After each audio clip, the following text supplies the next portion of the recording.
Good afternoon, friends and family. I am Pastor Tracy J. Cox, privileged and blessed to be the pastor that serves this community for the last 5 years now. Let's put that into focus.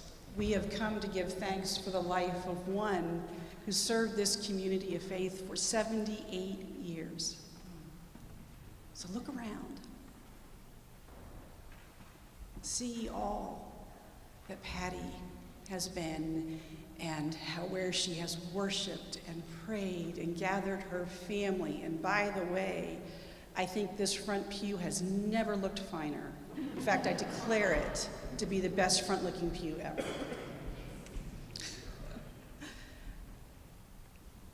This community of faith has a cornerstone that says 1893. That means that this faithful life that we remember this day for over half of this community's being have guided and helped us move forward. That will never cease because of we who have gathered here this day. For those of you who have not been to First United Methodist Church of Pittsburgh before, let me give you a few layouts of the land. If you need to use the facilities, you go out these doors here, you make a right down, follow the carpet down till you get to the floor, and the restrooms will be right to your left, along with a drinking fountain.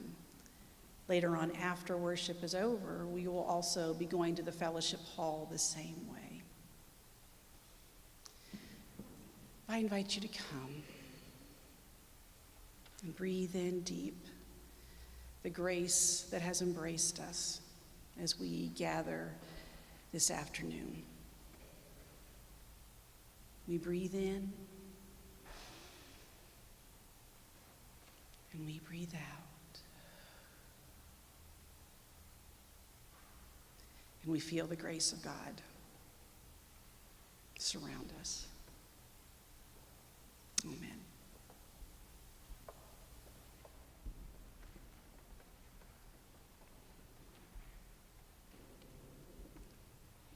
Dearly beloved family and friends, we have gathered to give thanks for the life of Euphemia Hare Steffey, daughter of Mary and Joseph, sister to Susanna. She was married to Stuart for 34 loving and productive years, mother of Nick, Bowl, Sue Ann, Molly, mother-in-law to Beth, Donna, David, Aunt Patty to James and Mary and Jeannie and Lucille and Rip, honorary Aunt Patty to many of you here, Gran to Catherine and Stuart and Liz and Tyler, Jake and Sam and Ruth, Meg and Sarah. There are grandsons and granddaughters-in-law who she loved. And then, the icing on the cake, happily, great-grandchildren, 17 of them, Izzy and Oscar and Anna and Mia and Sarah and George and Charlie and Lillian and Fred and Alan and Maddie and Bodie and Addie and Baxter and Wyatt, and a new little one to come. Oh, Ellie and Nico, did I leave you out? You were in the first row. Well, Pastor Tracy said there'll be some mistakes. I've made my first one. Thank you, Biz. Oh, how she loved us, each of us, and all of us together. Her love of family is one of her deep legacies. She was our matriarch, our life force, our inspiration. We have come to give thanks for the life of Euphemia Hare Steffey. We have come to lift up her life in thanksgiving to the gracious God in whom all life dwells. Volunteer, companion, Smith trustee, Christian, member of First Church for 78 years, a Pittsburgh Presbyterian become Methodist. By example, she taught us to reach out to others and serve. She taught us that in a way that is much of a mystery. What we do for one another, we do for God, we do for Jesus. An early riser, she ordered her life with purpose and direction.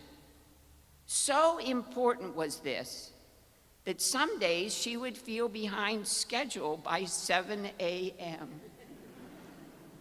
By example, she taught us good, better, best, never let it rest.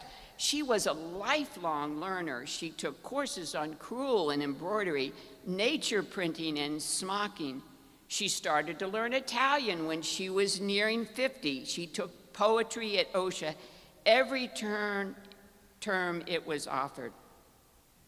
Good, better, best, never let it rest. She was a nature lover. She taught herself all the Latin names of plants and trees. She was an accomplished knitter who challenged herself with complicated patterns. She was a wordsmith who did the New York Times crossword puzzle in ink. Her great-grandson, George, learned early on that when it came to Scrabble, winning meant enough to her that she would sometimes cheat in scoring.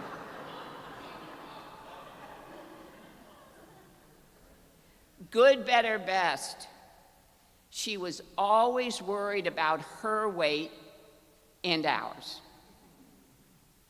She would stand up straight in front of the full-length mirror and turn sideways and smooth her front. I teased her that when she got to the pearly gates, before she would ring the bell, she would stand up straight and smooth her front. And I bet she did. Her last few days on this good earth, she spent singing. We are not exactly certain what she was singing. Was that Speed Bonnie Boat? Was that Satin Doll? Maybe that was Shall We Dance from King and I. But of this I am certain. Liz, Nick, Molly, no one could have done for her what you did for her. And then there is Miss Sherelle.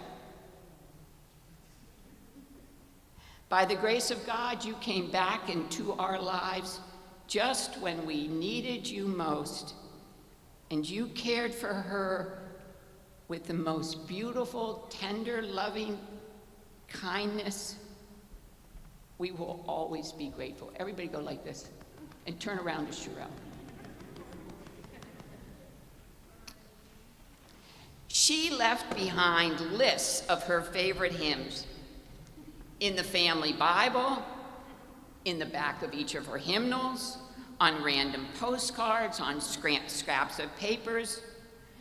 At the top of one of those scraps of papers, she wrote, "My favorite hymns change month by month."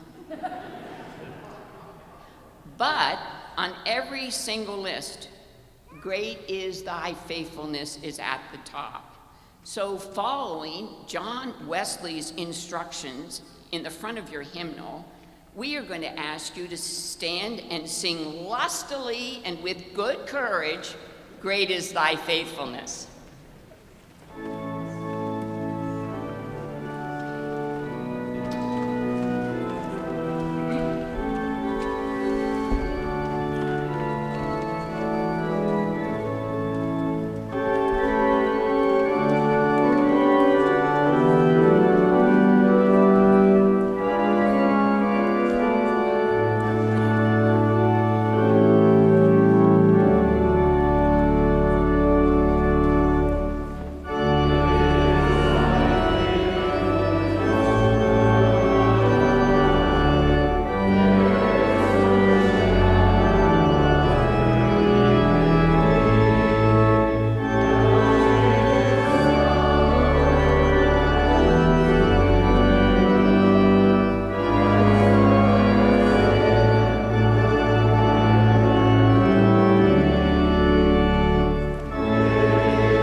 Please join me in a spirit of prayer.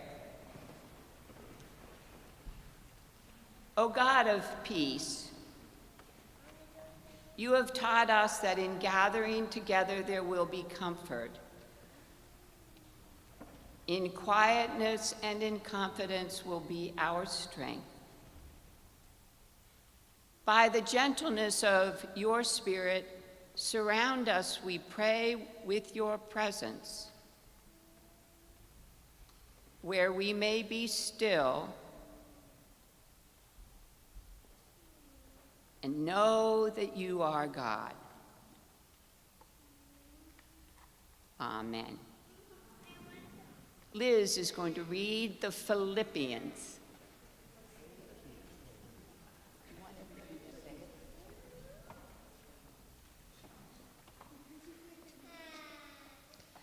A reading from Philippians. Rejoice in the Lord always. Again, I will say, rejoice. Let your gentleness be known to everyone. The Lord is near. Do not worry about anything, but in everything, by prayer and supplication, with thanksgiving, let your requests be made known to God. And the peace of God, which surpasses all understanding, will guard your hearts and your minds in Jesus Christ. Finally, beloved, whatsoever is true, whatsoever is honest, whatsoever is just, whatsoever is pure, we love you, Elsie, whatsoever is lovely, whatsoever is of good rapport. Think about these things. Keep on doing these things that you have learned and received and heard and seen in me, and the God of peace will be with you.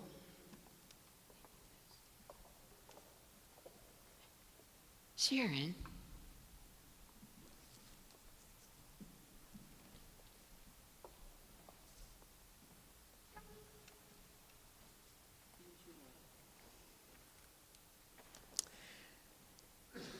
Jean and I are so grateful to have had the opportunity to work together on this remembrance of Patty and her faithful stewardship at First Church.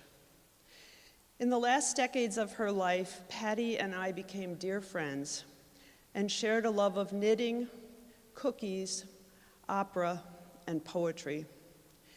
Jean and Marcia Groover's friendship with Patty stretches back decades, sharing movies, meals, Mary Oliver, and the great compassion that Patty provided in times of illness.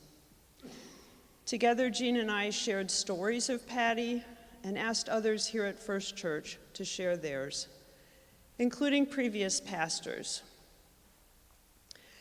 Patty became a member of the church through marriage into the Steffey family in the 1940s and has served the church in so many ways since then.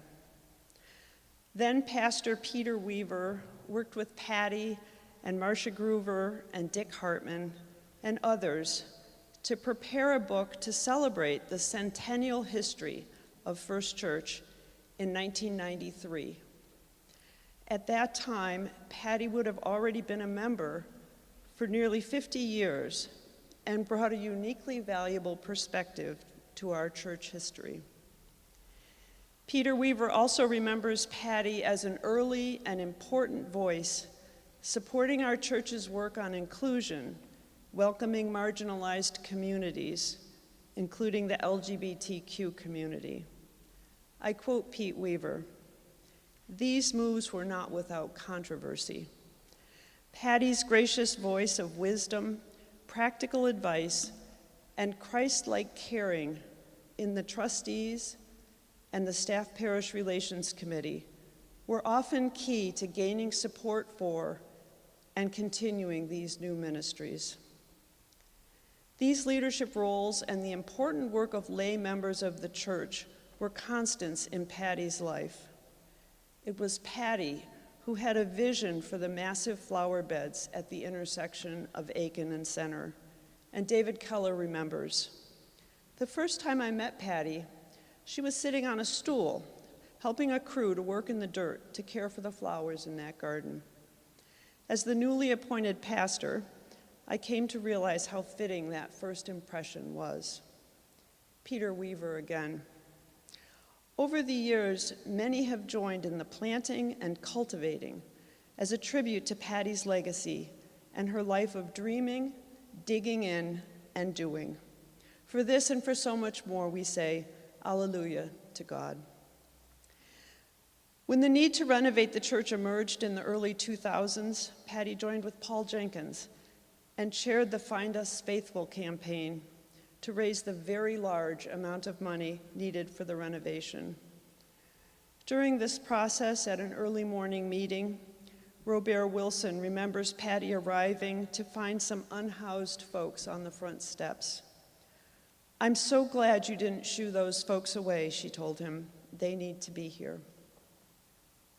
More recently, Patty worked to create another garden, the Memorial Garden, here at First Church, and she worked with the Preacher's Aid Committee well into her 90s. Patty was also at heart a deeply spiritual person. She participated for years in a Thursday morning Bible study, and later she and I participated for many years in a small group spiritual practice called Companions in Christ. Our Companions group came to value and appreciate both her spiritual convictions and her willingness to share in the challenging questions of religion and faith and life and death. Over the years, as we shared our lives and read through books and workbooks, we talked about these big questions. Patty's spiritual convictions were not only internal and personal, they were mission-driven and inclusive.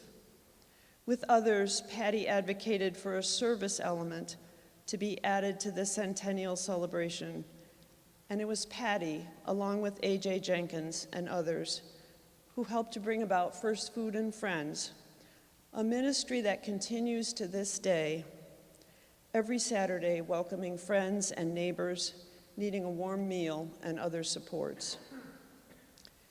When we talked to others about Patty, the shining light that emerged again and again was her good humor, her delight in friendship, and her gracious and loving manner towards everyone. Several friends mentioned her kindness in the face of illness and her ability to have those difficult conversations in the hard times that not everyone can face.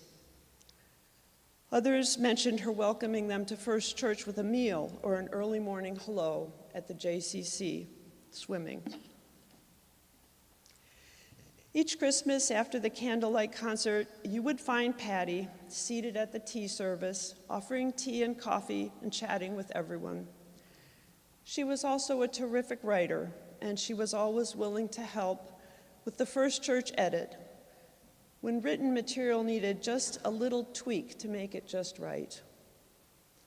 I know that the Living Stones text that we love was vastly improved by her thoughtful language, and when I hear them read aloud, I know that's Patty making it lovely. Patty loved First Church, and First Church loved Patty. We have been blessed with her energy, her skill, her humor, and her love. As a congregation, we send waves of love to her family and friends and gratitude, great gratitude for her life and spirit. Thank you.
may.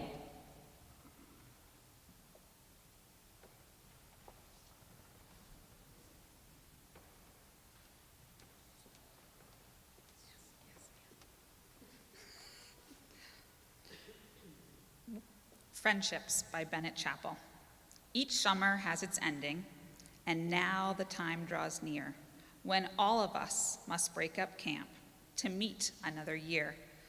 The friendships that have come to us in this sequestered spot are friendships of a happy land that never will be forgot.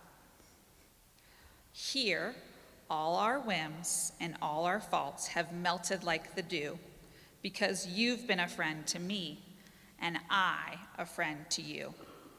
No matter where our duty calls, in far-off cities mart, we'll paddle back another year to feed our souls and heart.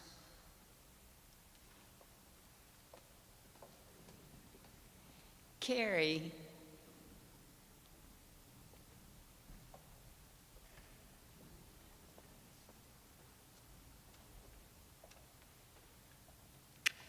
Good afternoon. My name is Carrie Reed, and I'm here representing 3 families and couples, Chris and Alex Scott, Tim and Susie Williams, my husband Richard, and myself. And we were asked to prepare some remarks on the gift of Aunt Patty's friendship. Aunt Patty's idea of a friendship was one to last a lifetime. She was open and curious and forever ready to meet new people. She believed in kindness and mischief. With her wonderful sense of humor and laugh, she welcomed people into the world, her world. Once a bond was formed, she always took the time to nurture that relationship, whether it was a phone call, visit, dinner, Scrabble, movie, or a walk in the woods. Aunt Patty made sure to find the time to be present and available. She was never too busy, and she had an unerring ability to coax out the truth in a story or a moment. Aunt Patty paid attention to the details of life. She took pleasure in the little things, making jam, pickling cucumbers, identifying wildflowers and bird calls. She marveled at it all, and she shared these observations with those of us who were fortunate enough to be her friend. She never lost the sight of the bigger picture, but she knew the value in seeing the beauty in the day-to-day. Patty weathered so many storms in her life, and she did it with such grace and resilience. How she continued to reach out and form new friendships and interests in life will always be an inspiration to me. One of Patty's favorite poets, Mary Oliver, said in one of her poems, "Still, what I want in life is to be willing to be dazzled."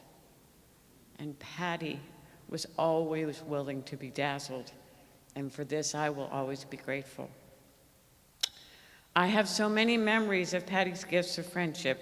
2 that came quickly to mind: when our son Mac was the only one still at home and adjusting to being one-on-one with Mom and Dad, we started to play bridge with him and Patty.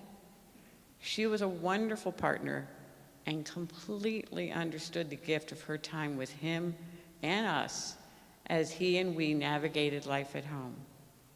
Secondly, when I decided to learn how to knit, Aunt Patty was my able and unfailingly available teacher when I needed someone to rip out a section or recast some stitches. No matter what the time or her other responsibilities, she always dropped everything to be helpful. She taught me the importance of being available, no matter the issue, big or small. In addition to many New Year's Eve celebrations we all spent together in the country, Chris and Alex will always remember Patty as a most supportive friend. In particular, Alex remembers clearly in the 1990s when he became president of Iron City Fishing Club. Patty reached out with some suggestions, but mostly what she offered Alex was support in his new role. These offers of support changed the dynamics of their relationship, and they became true friends. The Williams and Steffey families have a long history. Patty was Tim's mother's best friend, and they spoke on the phone daily. Susie and Tim feel lucky to have inherited this friendship. Their strongest memories occurred in Rector on Jacob Miller Road in the country. Over the years, they enjoyed many visits, conversations, meals, walks, parties, and more. One specific meal stands out. At that time, their house was under construction, and the invitation to join Patty for dinner was very welcome.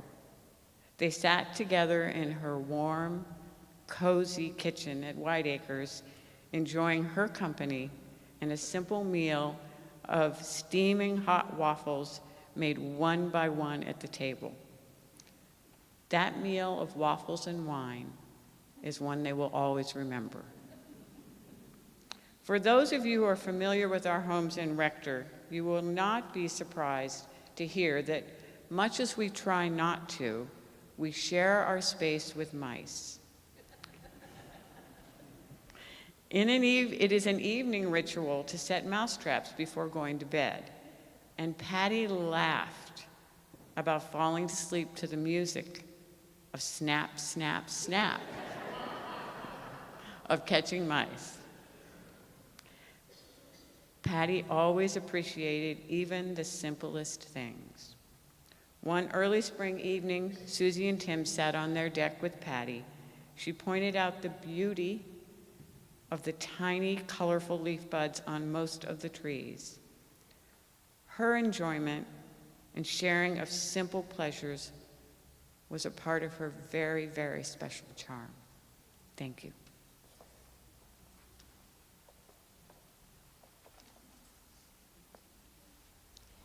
And we're going to keep that memory going by singing For the Beauty of the Earth. For the beauty of the earth.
together a collection of her poems, and our favorite of her poems is the one that Stuart is going to read now.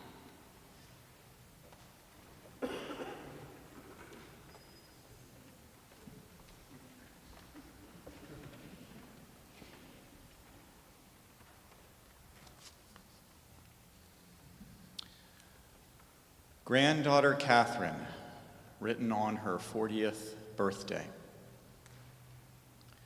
Though she speaks another language and walks a different path, the power of her love for us cannot be measured in a graph. With her child-sweet solutions, this woman who's seen 40 years fills our days with lessons, nurtures us with what appears. To be deep understanding of hard turns along life's way, she comforts us and distracts us, spreads her sunshine through our common day. A weaver who has special skills to change the color of our skies, to take on herself our sadness and erase its false disguise. She fills our lives with gladness for the hours that we share underneath the broad umbrella of extraordinary care. You can stay put. So I'd like to ask the grandchildren to please come forward. Do-do-do-do-do-do.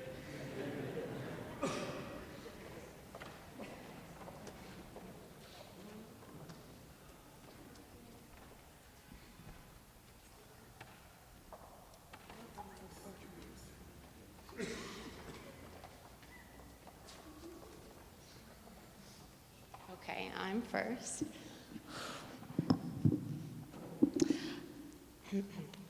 I'm Ruth. Hi. It's so special to see you all here. I'm reading this first tribute for my brother Sam, who couldn't be here. Why can't he be here? Because he's selfish. He lives overseas. He lives in Shanghai. So. She's going with the first one. Okay. Okay. So, Great Gran loved great food, be it a Thomas Sweet's nonpareil on the porch of Top of the Walk or oysters at the country club in Brookline. She had a palate for both the simple and the sophisticated, and she always made sure to share with those around her. Though I'll admit that her generosity with the chocolates at Iron City diminished as the stash depleted. Consistent with her love of great food, she was a great chef.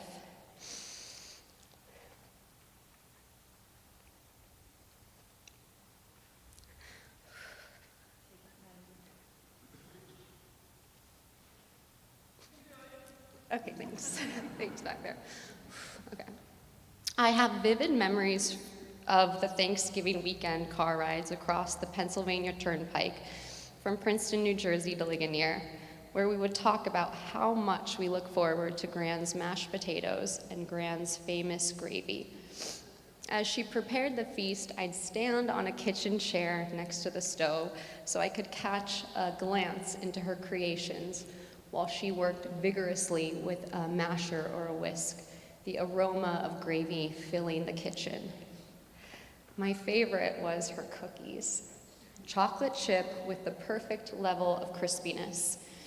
Christmas cookies using May's cookie dough recipe with exactly the right amount of sugar decorations, especially the ones with cinnamon imperials and chocolate sprinkles.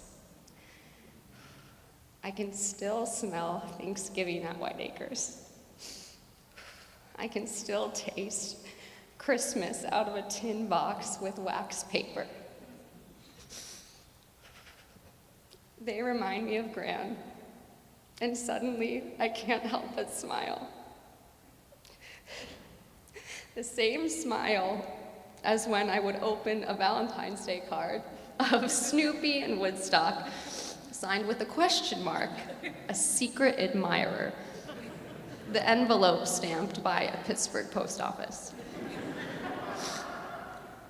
Those moments of my childhood and those memories of my wonderful grandmother are close and strong. And though I am now far away from home, I remember.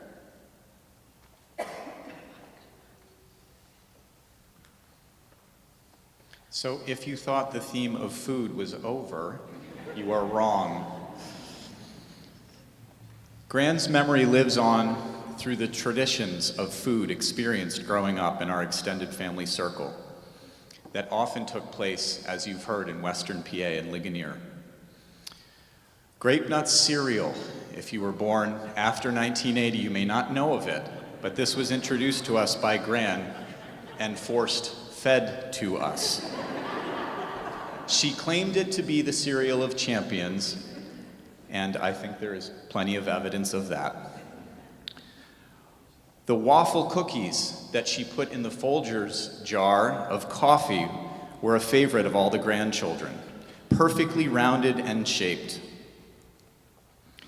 Who would have thought that a wheat thin with blueberries and cream cheese would make a harmonious combination of food? Well, Gran did, and so it was.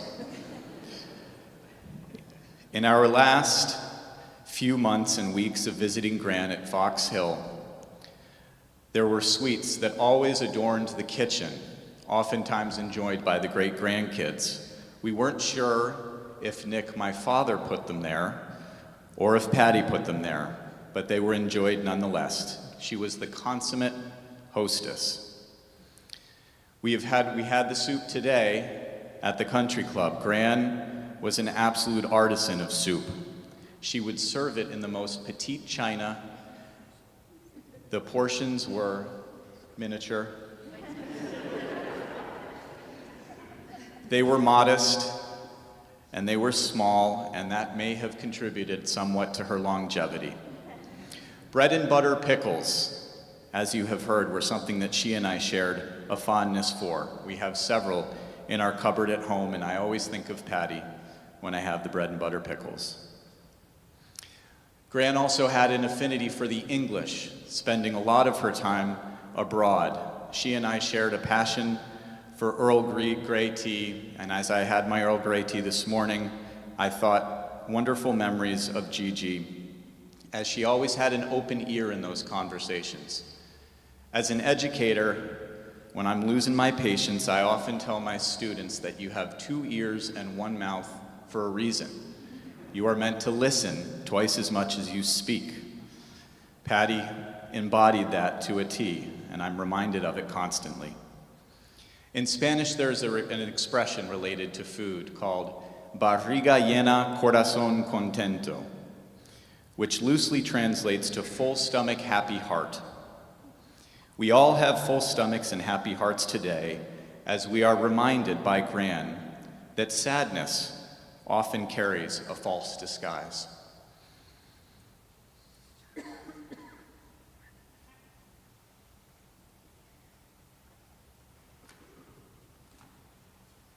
Hi, I'm Meg, and I'm supposed to read really slow. It says it right on here, so I'm going to do my best. My grandmother's phone presence was, I'm guessing, something that many of you in this room knew and remember quite well. She loved to be on the phone, almost as much as she loved handwritten thank you notes or letters. Did you know she kept a tally of who had written her thank you notes? She did. Her phone was always on high volume. Normally not on the ringer or working well, but when it rang, she always picked it up if she was home. From her phone pickup line, "Hello, this is Patty Steffey," to the voicemails, her scratchy, special Gran voice rang throughout. My favorite line on voicemail was, "This is your grandmother calling." I love replaying it on my phone and hearing her. It always makes me smile. Gran loved a phone catch-up and to hear the updates, including who'd you'd seen, what you'd done, and where you were going. She loved the stories, the family gossip, and always wanted to know the next time she would see you in person and not on the phone. I am truly going to miss our phone chats most. From her voice to her questions, judgment or advice, it kind of mixed sometimes. Thrown in there for good measure, usually at the end of the conversation, and then every single call.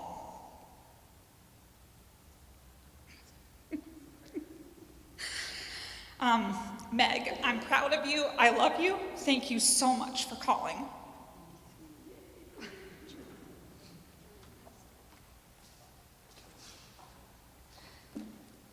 It says slow all over the binder. Hi, I'm Biz, and I'm going to talk about Gran's hotness. She was one hot ticket, and she kept a flame going in her fireplace, even in the summer. And when there wasn't a fire, she brought the heat. She had energy to burn. Her happy place was in heated competition on the tennis court or at the Scrabble board. On the putting green, she was a hot shot. When driving, she would burn rubber. Right, David?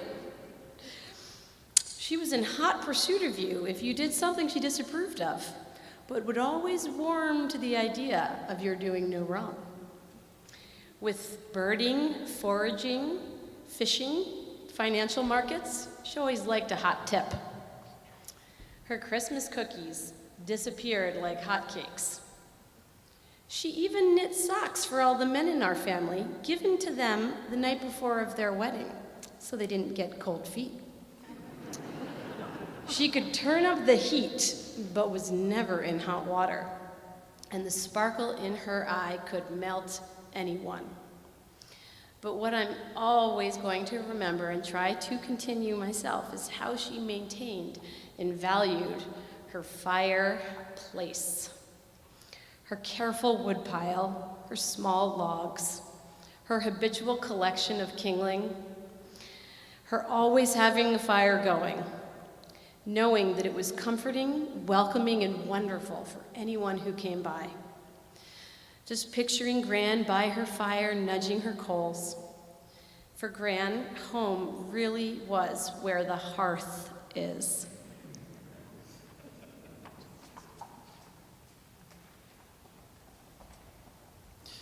Good afternoon, I'm Tyler. I wanted to make sure it was the afternoon. I'm Tyler, Gran's favorite grandson. I'd like to speak for a moment about Gran the fisherwoman. Please look at the bottom of your insert. Bookmark. You'll see two pictures there of Gran. One, I believe, was taken around 1993 with her Todd Cup winning stringer. It's the picture on the back of the insert that I'd like to draw your attention to. Oh, this is gonna... Oh, I hadn't started. You'll see a Gran poised, of course, in the early morning sunrise in Iron City. To me, that sparkle in Gran's eye never shined so brightly as it did with the rising sun reflecting off the bay water onto her soft skin. Gran always came equipped for our fishing trips, especially in the early morning with worms, a wooden net, birding glasses, maybe her knitting bag, and a crispy crunch. Whether or not the fish were biting, her dutiful hands and heart would be busy. And I'll say, to be the grandchild that could guide Gran to a keeper, that was tops. It was Gran after all, serious points. I remember vividly, and actually I think you can see this in the picture on the insert. I remember vividly and have taught my own children how Gran would slowly sway her rod tip from left to right. Here's the part I think you can see. I remember when I was not more than 6 or 7 years old and observing how Gran held the line just above the reel between her pointer finger and thumb. I think you can see her pointer finger in that picture, resting on the line. When many a fisher person set on observing the end of the rod bobbing, she was set on feeling even the smallest of nibbles through her line. She showed me why it's important to never let the rod rest on the gunwale of the old boat, lest you confuse a shift aboard the boat with a smallmouth bass strike. Gran was calculated and consistent in her fishing practices. In fact, sometimes she was downright cool. One memory from, it must have been over 30 years ago, comes to me as if it happened yesterday. We were out fishing on the bay. We were getting lots of action, but no big mama bass. We were running low on worms. I remember counting the worms. There were 3 or 4 left. Gran, cool as any 75-year-old I had ever met, dumped out the worm mud, counted the worms, and then proceeded to rip the remaining worms into thirds. Thirds. She looked at me as if she'd done it 100 times, probably actually done it more, and said, "Let's stay a bit longer." It just doesn't get cooler than that. I'd like to share another fishing memory in particular. It was a golden, serene morning. She was maybe in her 90s at this point. We all moved extra slowly with Gran during those times, from the cabin to the boardwalk, down the moss path to the dock and to the boat. Every move I made was to ensure peak comfort for the Queen Bee. I steered the ship in perfect lines, never really coming out of plane. She looked glamorous with her hat and rod in her hand. She looked at me, mouth open, just about to impart. This is it, I thought. Here comes the great life advice, or better yet, fishing guidance. She looked at me, steering a boat going a smooth 3 or 4 miles an hour. And she said, "Well, I suppose we'll get there eventually."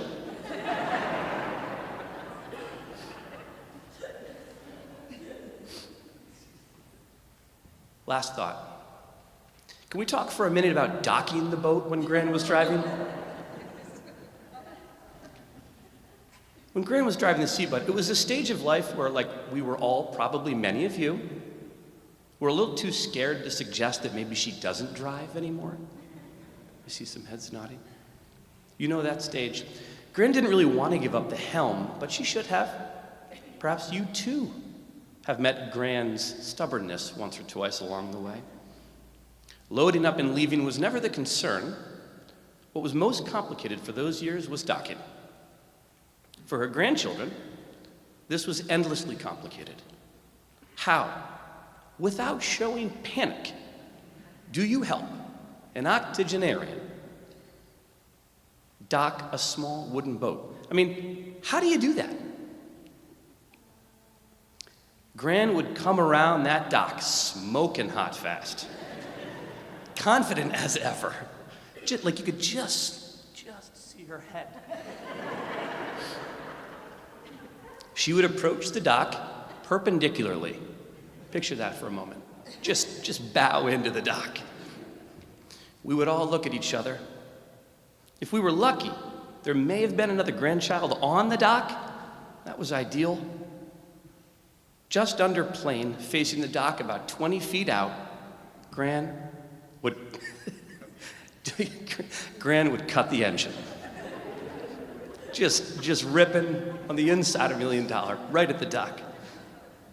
Without losing arm or anchor, we grandkids would try to ensure that she finished that docking experience feeling like maybe she was only second to Mo in docking. It is amazing We survived those moments. Thank you.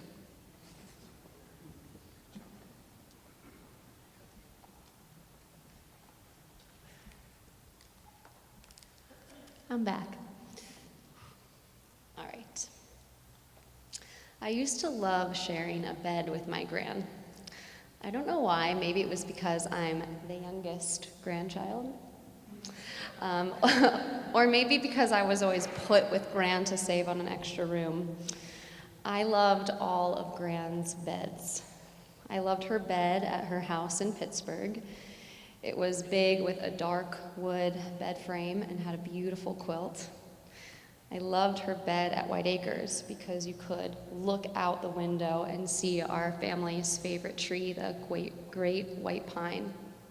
That bed was also really high up and soft and comfortable. One thing I'll never forget is my gran slept in the middle of the bed. She told me the right side was Papa's, my grandfather's, and the left side was hers. And after he died, it was too sad to sleep on her side, so she slept in the middle. When I was young, maybe 4, I touched her face and said, "Gran, your face has the softest cheeks in the world." And she would repeat that again and again. The smell of oil of Olay always reminds me of her, and Crabtree and Evelyn honeysuckle lotion. My favorite bed of all was her bed at Iron City. The window faced the Reed Bay, so you could see the water and the most beautiful sunsets. That bed had an electric blanket, which was such a treat after a cold morning swim. As I got older, I also loved having a hot cup of coffee with Gran in bed. No matter how old I was, she was always up for pillow talk. Gran's beds were like her heart, wide and open. Hi, I'm Sarah, the favorite. That's why I'm last. I want to tell you guys a few things that you may not know about our dear grandmother. The great thing was, when in need, Gran always had a tissue. The question was whether or not it was used. She would reach in her pocket and say, "I think this one's almost dry," and hand it over. If you needed it, you bet you'd use it, especially if it was almost dry. We talk about Gran as a poet, a competitor, had amazing wit, but not a laundress. Let me tell you, she could get a stain out of any piece of clothing. She had a whole process. You would hold the shirt over the sink, and she would pour boiling hot water over it. If that didn't work, she'd revert to ivory soap and then repeat the whole process. I would come home from college with a few key items for her to work on.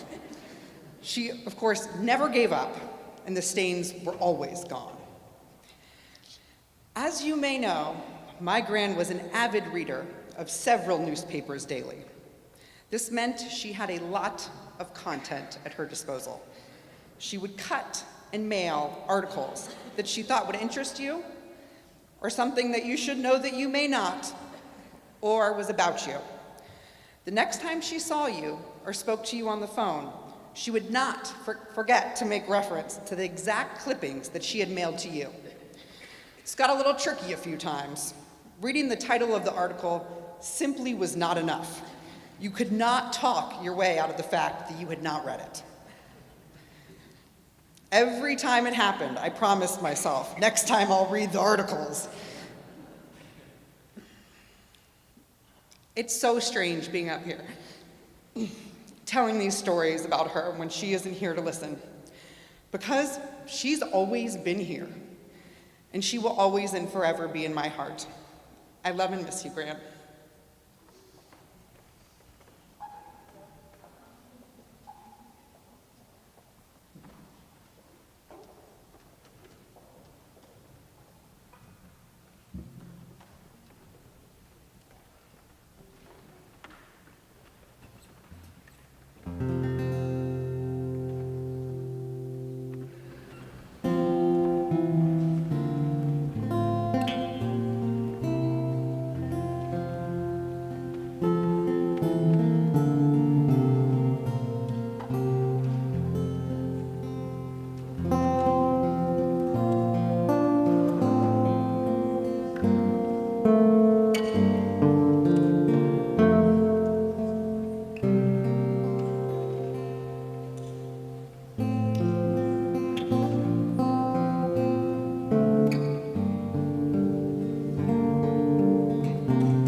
Please join me in a prayer of thanksgiving.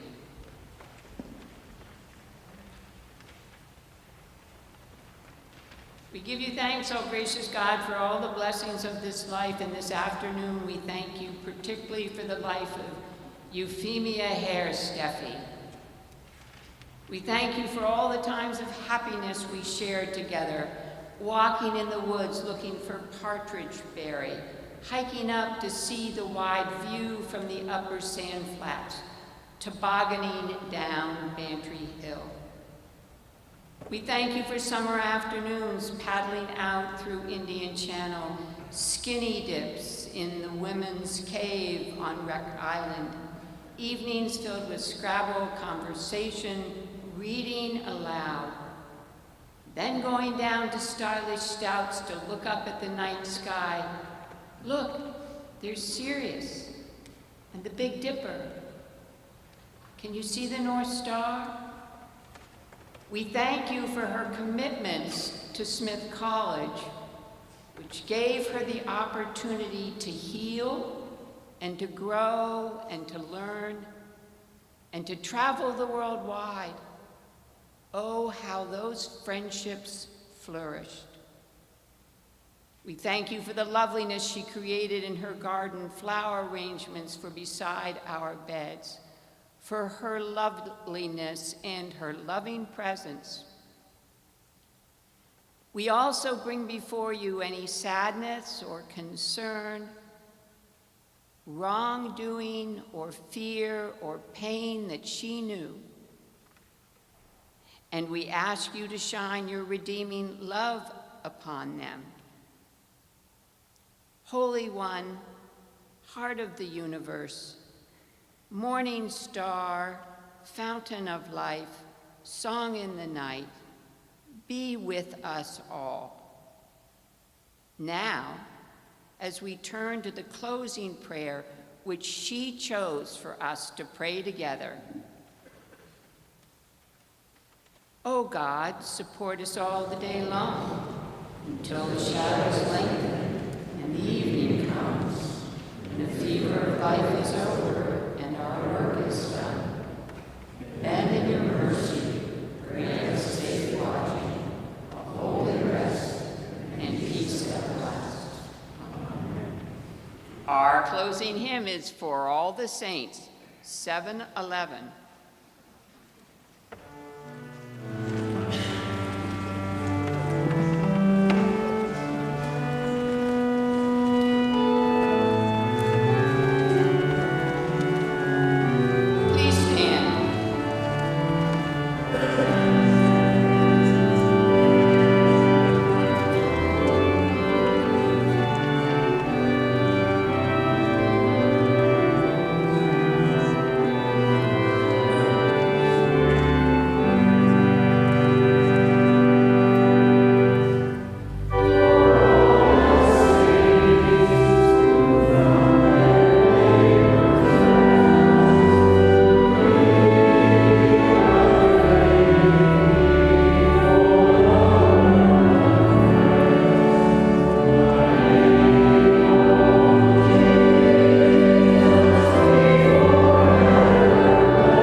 our family's request that we remain seated through the postscript. Now receive this benediction. She taught us that what we do for one another in some mysterious manner, we do for God, we do for Jesus. So go bake a batch of brownies and take it to your neighbor. Knit some brightly colored socks to keep a friend's feet warm. Sign up for a Saturday morning at First Friends and Food. Forgive one another, especially when it is hard. Send money to UNICEF for the children of Palestine and the children of Israel, and send money to every peace organization you know. Be swift to love, make haste to be kind, and the blessing of God bless, preserve, and keep us. Now, thank we all our God.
promise you the tea servers have been polished, and all is awaiting is the fellowship that will fill them and surround the space that we have. I'm inviting the family to leave first to make their way down to Fellowship Hall. I know that could almost be considered all of us, but give this family some time to go and set their places. Fellowship time will be a wonderful place to continue to share stories and memories and moments in our lives that have been touched by Patty's grace and goodness and her wisdom. And again, for those who have not been to First Church before, just follow the crowd down to Fellowship Hall, and there are some seats awaiting. And you can have conversation with the family and with one another and introduce yourselves to each other and to this time.